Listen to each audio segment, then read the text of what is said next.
Hello friends, welcome back to my YouTube channel. आज मैं आपके साथ कोई रेसिपी शेयर नहीं करूंगी, बस मैं आपके साथ कुछ ऐसी टिप्स और ट्रिक्स शेयर करूंगी जिसका आप डेली लाइफ में यूज़ कर सकती हैं। और ये जो टिप्स और ट्रिक्स हैं आपके लिए बहुत ही ज़्यादा यूज़फुल होने वाली है। तो आइए देख लेते हैं कि जो आज मैं आपके साथ टिप्स शेयर करने वाली हूँ वो क्या हैं। नंबर 1 टिप ये है कि अक्सर चीनी के डब्बे में चींटियाँ घुस जाती हैं और फिर हमें उन्हें निकालने में बहुत ज़्यादा परेशानी होती है। तो इसके लिए हमें क्या करना है, घर में सबके लौंग तो होती ही है, हमें 5-6 लौंग चीनी के डिब्बे में डालकर इस तरह से डब्बा बंद कर देना है। ऐसा करने से चीनी के डब्बे में चींटियाँ नहीं लगेगी। और नंबर 2 टिप ये है कि दाल और चावल में अक्सर बरसात के दिनों में कीड़े लग जाते हैं, तो हमें ये वाला डिब्बा लेना है। ये मुग्ध रस के नाम से गोलियां आती हैं और ये झंडू कंपनी की होती हैं। इनको हमें हर डब्बे में 4 या 5 गोलियां इस तरह से डाल देनी है और डब्बा बंद करके रख देना है। ऐसा करने से दाल और चावल में कीड़े नहीं लगेंगे और जब आपकी दाल और चावल ख़त्म हो जाएं तो इस गोलियों को निकाल कर दूसरी दाल में डाल दें और ये गोलियाँ आपकी काफ़ी लंबे टाइम तक चल सकती हैं। थर्ड टिप ये है कि जब हम अक्सर बाज़ार से दवाई लेने जाते हैं तो ज़्यादातर चश्मा भूल जाते हैं, पर मोबाइल ले जाना हमें जो है हमेशा याद रहता है। तो हमें क्या करना है कि हमें इस दवाई का फ़ोटो क्लिक कर लेना है। अगर हमें एक्सपायरी डेट देखनी है तो हम उसी पार्ट का इसका एक फ़ोटो क्लिक कर लेंगे और फ़ोटो क्लिक करने के बाद हम इसी पार्ट को जूम करके देख लेंगे। तो ऐसा करने से हमें पता चल जाएगा कि दवाई की एक्सपायरी डेट या इसका प्राइस जो है वो कितना है। अब हम अगली टिप देख लेते हैं। तो टिप नंबर 4 ये है कि अक्सर दवाई की जो है एक्सपायरी डेट मिट जाती है और हमें पता नहीं चलता है कि दवाई एक्सपायर हो गई है या नहीं। तो हमें जब दवाई बाज़ार से हम ख़रीद कर लाएं तो उसके ऊपर इस तरह से एक्सपायरी डेट के ऊपर एक सेलो टेप चिपका दें। ऐसा करने से जो दवाई की एक्सपायरी डेट नहीं मिटेगी और हमें पता चल सकता है कि दवाई एक्सपायर हुई है या नहीं।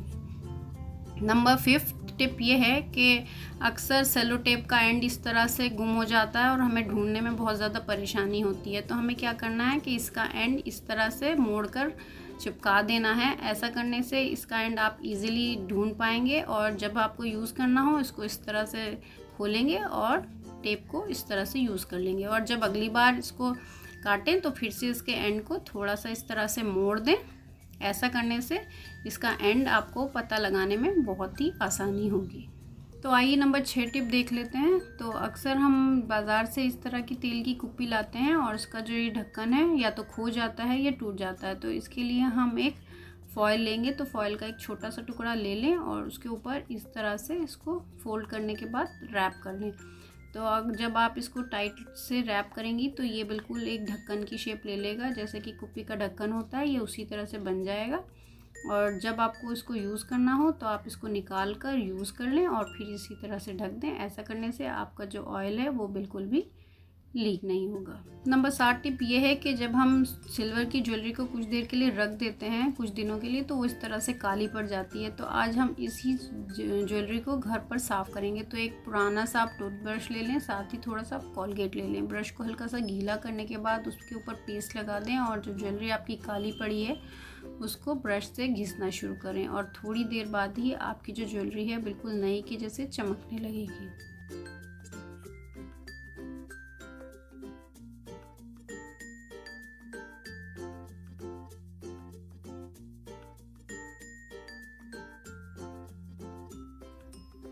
तो देखिए, मैंने इस अंगूठी को थोड़ी देर के लिए ब्रश से साफ़ कर लिया था। अब मैंने इसको अच्छे पानी से धो लिया है। तो देखिए, अंगूठी बिल्कुल हमारी नई की जैसी चमकने लगी है। अब आप घर पर ही कोई भी अपनी सिल्वर की ज्वेलरी को साफ़ कर सकते हैं। तो आइए अब अगली टिप देख लेते हैं।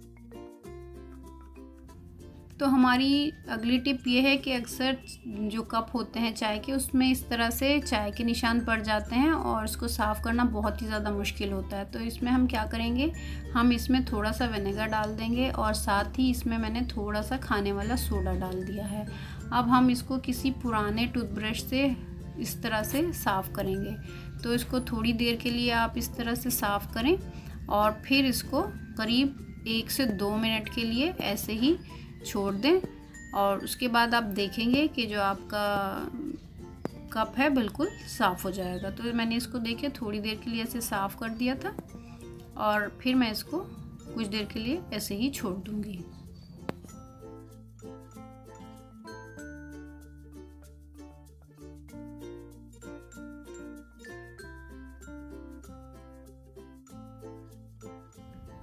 तो मैंने इसको 2-3 मिनट के लिए ऐसे ही छोड़ दिया था और देखिए मैं इसका पानी निकाल कर दिखाती हूँ। कप हमारा जो है बिल्कुल साफ़ हो चुका है। इसको एक बार हम साफ़ पानी से धो लेंगे और देखिए कप हमारा बिल्कुल नए के जैसा हो गया। मतलब अब आपको लग ही नहीं रहा कि ये कप जो था अंदर से पहले कितना गंदा था।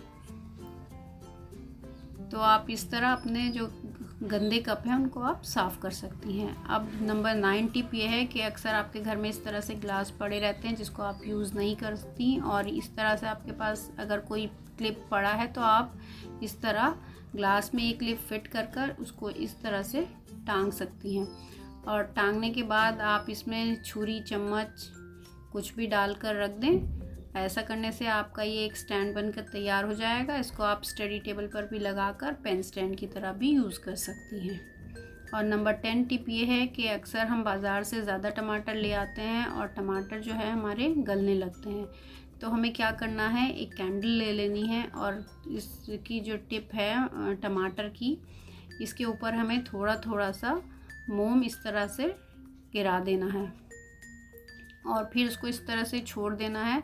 मोम जो है इसके ऊपर अच्छी तरह से जम जाएगा। ऐसा करने से जो ये आपके टमाटर हैं काफ़ी लंबे टाइम तक बिल्कुल ताज़े बने रहेंगे और ये गलेंगे नहीं।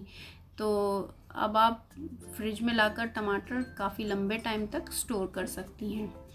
और जब आपको टमाटर यूज़ करने हो तो आप इसको वॉश करने के बाद ये जो वैक्स है इसको नाइफ़ की हेल्प से हटाकर और इस टमाटर को यूज़ कर सकती हैं। तो देखिए इस तरह से इस वैक्स को निकाल दें और टमाटर को यूज़ कर लें। तो आप भी इन इजी सी टिप्स को फॉलो करके अपनी लाइफ को इजी बना सकती हैं। आपको इनमें से कौन सी टिप सबसे ज़्यादा पसंद आई है मुझे कमेंट सेक्शन में लिखकर ज़रूर बताइएगा। आपको आज की वीडियो यूज़फुल लगी हो तो वीडियो को लाइक, ज़्यादा से ज़्यादा शेयर, और चैनल को अभी तक आपने सब्सक्राइब नहीं किया है तो प्लीज़ चैनल को सब्सक्राइब करना ना भूलें।